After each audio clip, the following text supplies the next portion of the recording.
G'day. Today I'm going to show you how I sharpen my knives, and hopefully that will be an advantage to you when you sharpen your knives. I'm also going to cover such things as how I prefer to hold my knife while I'm sharpening, and also a preferred method for burr detection and removal. You can hear a burr and you can feel it a lot easier than risking cutting your finger on the knife edge. And I also want to cover why locking your wrist isn't exactly what it's cracked out to be. So let's hit the stones. Okay, so starting our sharpening with a 400 grit Naniwa Pro stone. I'll leave some descriptions in the links below. The 400 stone is great if there's particularly on a knife like this, which is in fairly good condition.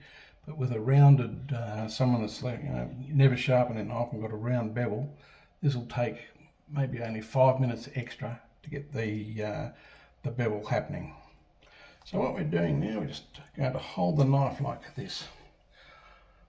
I like to hold it as far forward as I can, and I like to wrap my fingers around the back. And the reason I like to do that is because it moves the weight of your hand further forward and also stops you from putting weight on the rear of the heel. If you put the weight on the heel, you will end up getting a curve that starts up and goes up as high as that lamination line, and it starts to look like a pizza cutter. And moving your hand forward like that and supporting the handle with your two big fingers is a great way to go. Now we're going to lay it flat on the stone, and we're going to put our fingers just about here at the curve, where the curve starts going up. When you lift the spine, you may feel the bevel that's already in existence. If you don't, you're looking to be able to slide 2 Australian $2 coins in there, about 5 millimeters or 1/4 of an inch. Once we've done that, we take it to the back of the stone and we just start to push forward gently. Just the weight of your hands is all you need. When you get to the end, take the weight off and bring it back. The reason you're taking the weight off is that you don't want the knife on the return journey to cut into the stone. On this stone it's quite hard, but on a Naniwa Pro stone, or say 3000 grit, you will chip into it. So here we go. We're just going to do 10. We're not trying to sharpen the entire blade at once, just that little bit there. Lift it up, feel the thing, feel the bevel.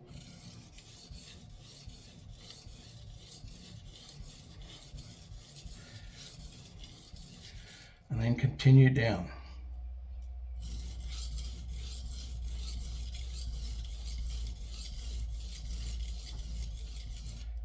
And down.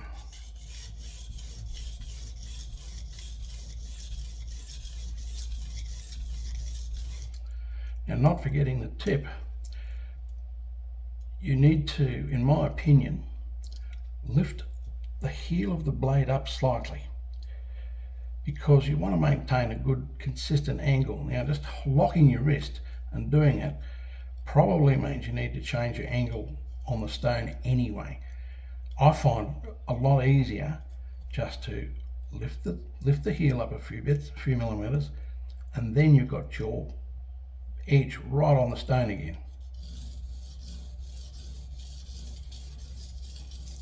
And you'll notice that the back of the blade is not touching the stone. And we're just going to go back to there again and do a bit more.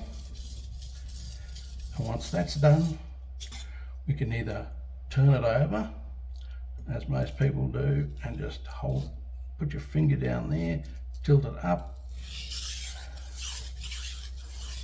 Same again. My preference, however, is to change hands. And we're going to do exactly the same thing. And this is the same process all the way through the stones when you go up your grits. Okay, we're lifting it. I can feel the bevel there.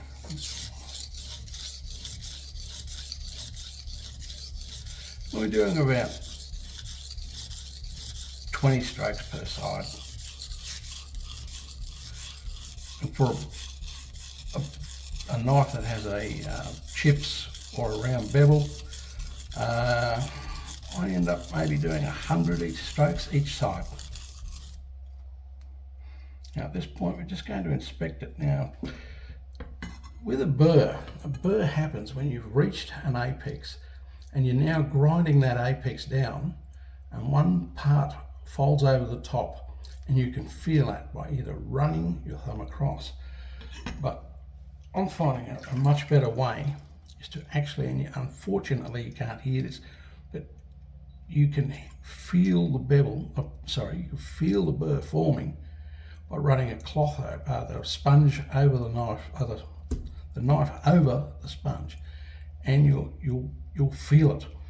You can also hear it, which unfortunately doesn't come out on this this microphone that I've got. If you don't have a burr, then just keep going.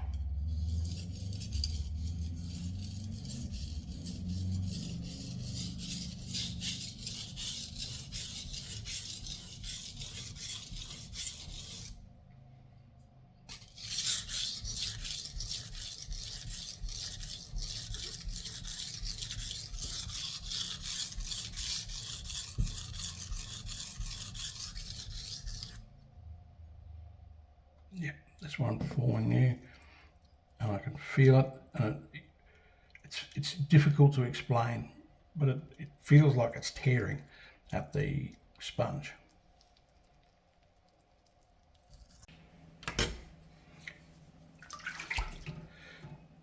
Now I'm very happy with that. I've got a bit of a burr, and now I'm just going to do a few quick strops on the stone,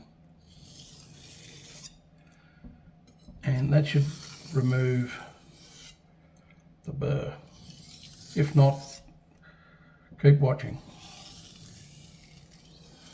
And when your burr does come off, you'll actually see it on the stone. And there's several things that happen. They can be from 1 millimetre or 1/32 of an inch, right up to the largest burr that I've ever got off is 12 centimetres long, which is about, I think, 3 or 4 inches. And you'll see them come on the stone, and when you run your blade over them like that, it sounds like a train running over a gap in the tracks, and it makes a little rumble sound. And when that happens, just dip your stone into the water or wash it off and resume sharpening.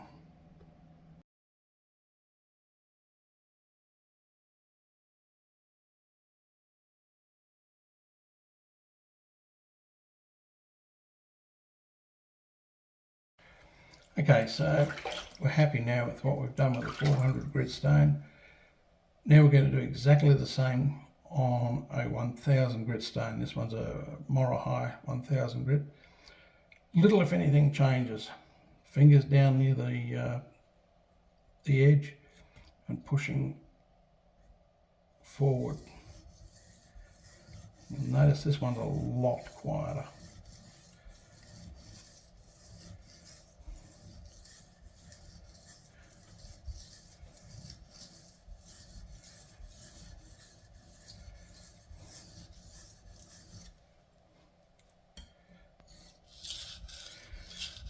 You may find, even though you've done burr removal, that you get a second burr forming on a 1000 grit stone.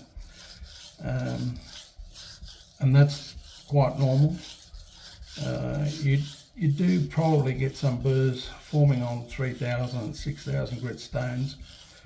They just aren't as obvious. And that's why I deburr between each change of stones.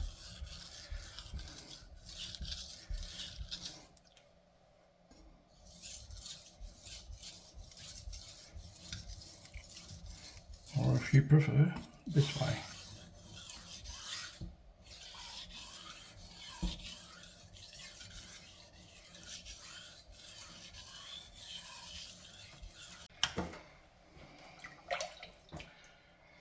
Okay, now we're moving up in grit again. We're now on a 3000 grit stone.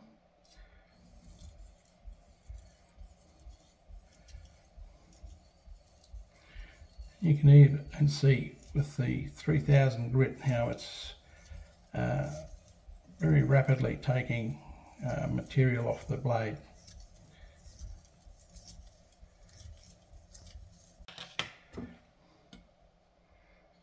Finally, now we're on a 6000 grit finishing stone, and it's just the same process again. I'll probably end up doing maybe 70 strokes on each side all the way up, maybe a little bit more on the 400 grit stone, and just dropping on the stone.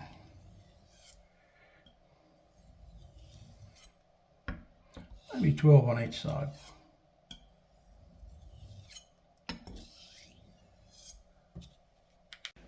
Okay, now that we're happy with the way we've finished sharpening the knife on the stone, it comes time to give it a final deburr and strop.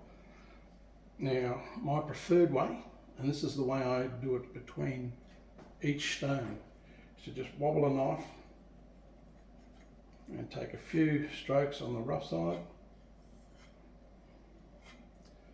and then a couple of strokes on the smoother side.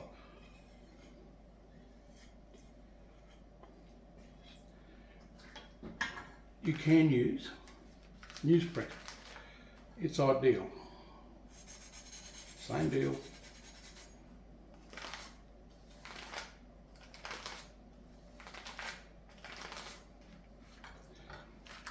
I prefer to finish on a slightly larger bench strop.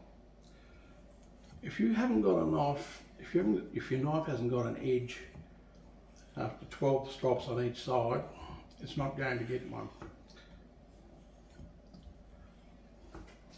And then a final test.